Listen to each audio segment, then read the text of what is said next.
在日本，你付钱的时候，你要把你的钱放在一个小盘子里面。嗨，车会停下来的，等我过它才会过。我送巧克力这件事情很麻烦的，不要随便送啊。看到他是穿细肩带或者背心啊 ，confirm 肯定他不是日本人。穿拖鞋的肯定不是日本人。日本人真的活得很辛苦哎。最后一个呢，就是我上次来日本的时候我才发现的，就是。哇塞！欢迎来到 Cookie 讲页面。没有想到吧？我在东京都可以拍废片系列。好，我现在在我们的民宿的一个交易厅，在剪这影片，等着输出。由于台风天的关系啊，我们的潜水计划完全被打乱了嘛。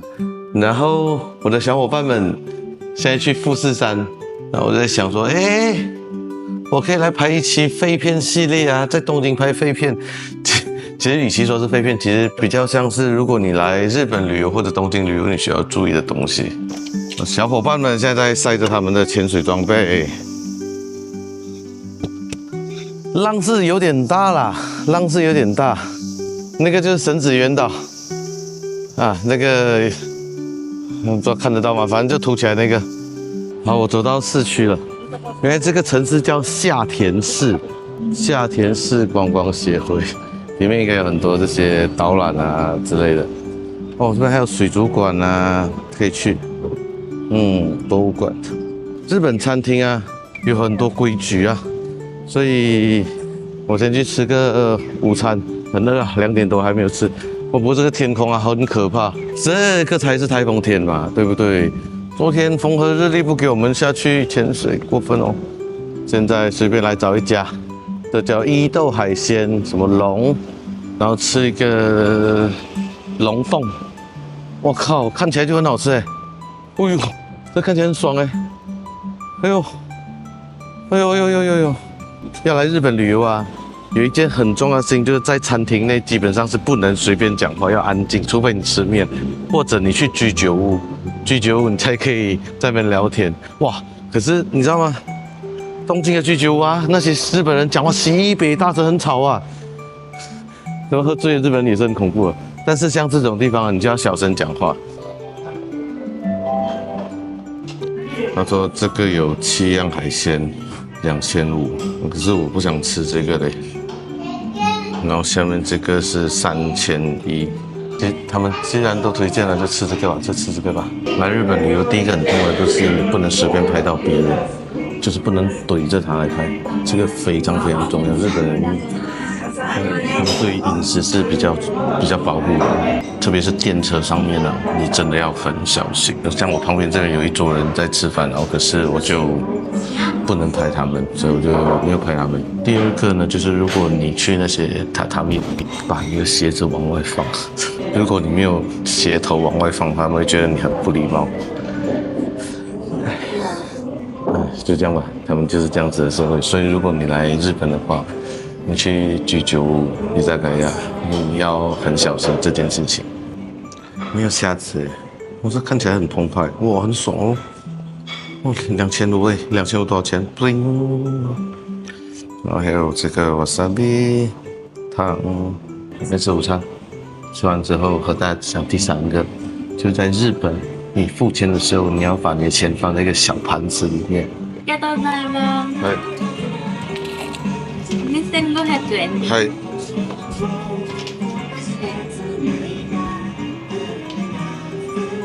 这是日本一个很特别的文化，就是你结账的时候，它会有一个盘子，不管你在便利商店还是餐厅，还是你买牛仔裤、买裤子，真的哦，买衣服也是哦。你就是放在那个盘子，钱要放在那盘子上面。就不要随便放。不过正常人如果看到有一个盘子在那边，应该也是会放进去吧。我就觉得这个很特别啦，这个很特别。我刚开始来的时候不知道的，我还是这样子直接递给他这样子，然后后来才知道是要放在盘子里面，很特别。那第4个，我们和大家分享一下行人优先这件事情。我们找一个画面给大家看，就很神奇哦。你只要是人或者脚踏车，那车子一定会先让你过。这个是我自己也是觉得蛮特别的啊。这里就是完全就是行人优先。我突然发现坂本龙马坂本龙马是现代就是日本很重要的一个人，他的传宗八策影响了整个日本的现代。坂本龙马不可能住这里吧？应该他没有住过这里吧？不过这里是海边，有可能哦，因为他后期一直在海上啊做那些船的相关的东西。哦，对，我现在骑的脚踏车啊是民宿提供的，民宿总共有8台脚踏车，你都可以骑。我们现在来看一下，如果走出去，车子会怎么样让我？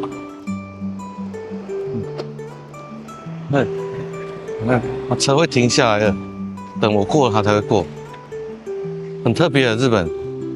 所以我很好奇啊，日本人到越南他们要怎么过马路？那个越南太恐怖了啦！日本人到越南啊，日本人到泰国啊，他们应该没办法过马路吧？他们这里这么规矩。不只是我现在在的这个夏天哦，在东京也是，都是行人过了，车子才会过。他会停下来给我过的，有没有？真的觉得我现在在这个小镇啊，蛮舒服的，就大家都很规矩。然后脚踏车这2天出来哦，骑出来也没有锁，没事的，没有人会偷。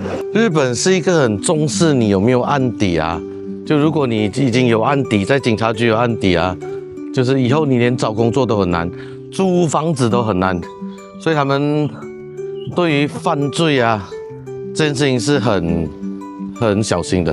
在日本还有一个很特别的一个文化，就是他们是一个没有小费文化的国家，他们对于给小费这件事情是很奇怪的，除非有一些特别的行业啊，就是我说我今天已经把我的服务费算在给你的账单里面的啊，就他们就是有把服务费算在账单里面，他们赚的钱已经赚到了，那为什么你还要给小费呢？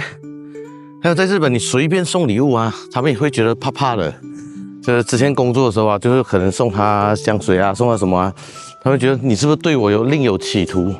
就是他们就是这样子的民族啊，所以在日本啊，不要随便送别人礼物啊，不要随便送别人巧克力。送巧克力这件事情很麻烦的啊，不要随便送啊，然后不要随便给小费。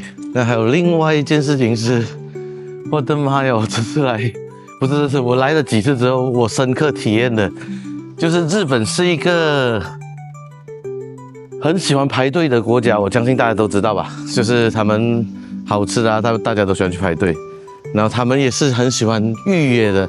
大家应该听过我常讲说要预约啊，微信预约啊，什么预约。那如果你预定了餐厅之后，你没有去，那就很大条了。在这边网络预定啊，他会留你的电话号码啊，那因为反正它里面有点复杂，反正就是要有电话号码才可以预定。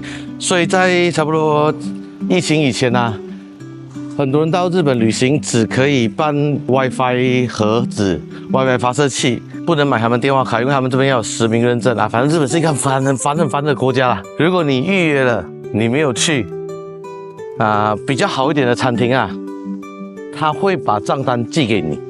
就是你预定的那个餐点啊什么啊，他会把账单寄给你。那如果像我常去吃的那些 omakase 啊，你就从此不用再去了，黑名单。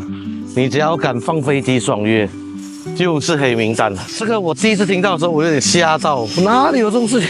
而且它不是不能放飞机，你预定之后，对方跟你确认之后啊，你是不能取消的，你取消你还是要还钱的。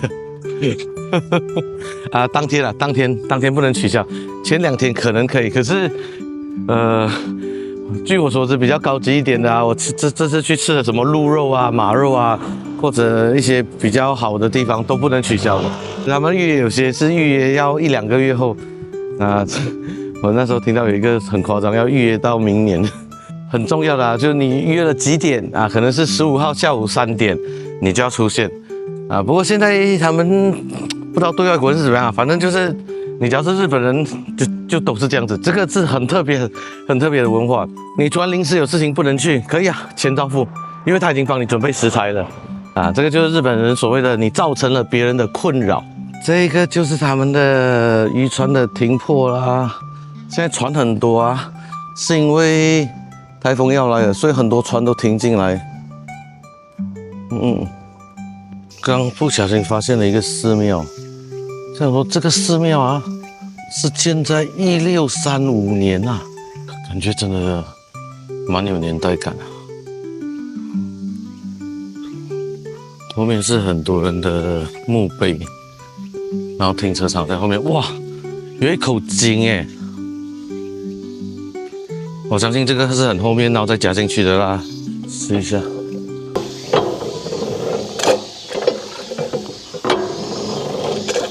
哇，真的有水耶！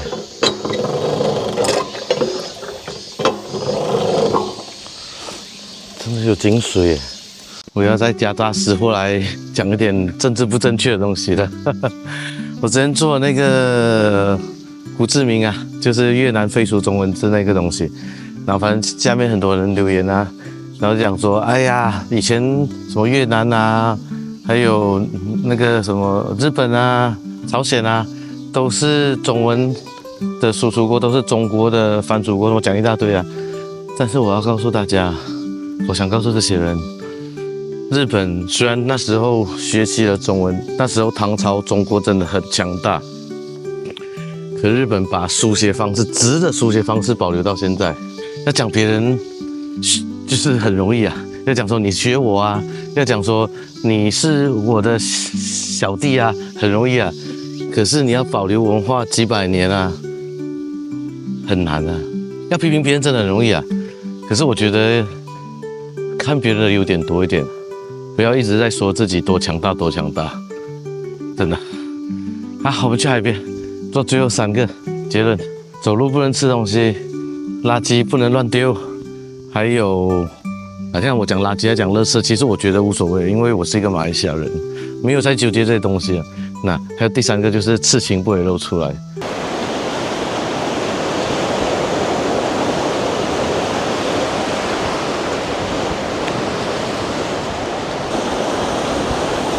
哇，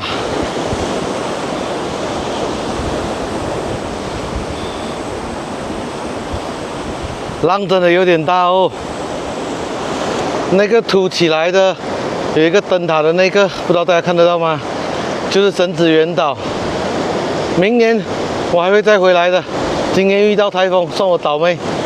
明年你等着我。哇，敢哦，浪这样大还在那边玩海水，敢哦。哇，真的太危险了吧！太危险了吧！自从我懂自由潜、懂潜水之后啊，我对海洋的敬畏是越来越敬畏，不敢乱来，我怕死啊！就越不懂啊，越不怕死。哎，反正我是不敢就对了。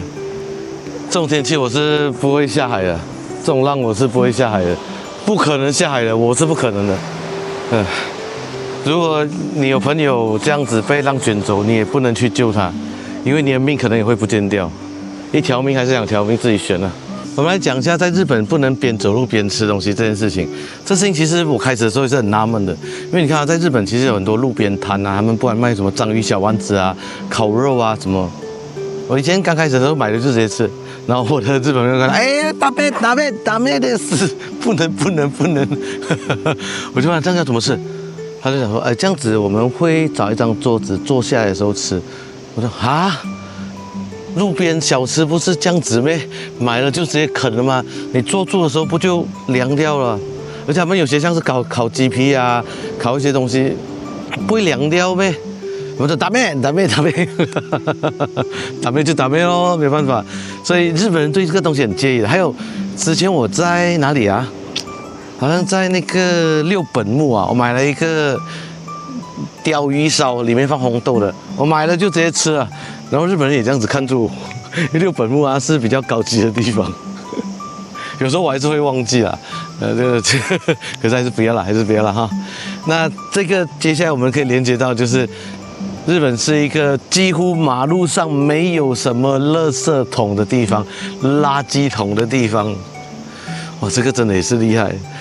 20几年前第一次去台湾念书的时候啊，就待10年嘛。那时候我已经觉得，哇，台湾路上都没有什么垃圾桶哎。然后后来在日本之后才发现，哇，日本更夸张哎。他们的垃圾是怎样啊？他们垃圾是怎样啊？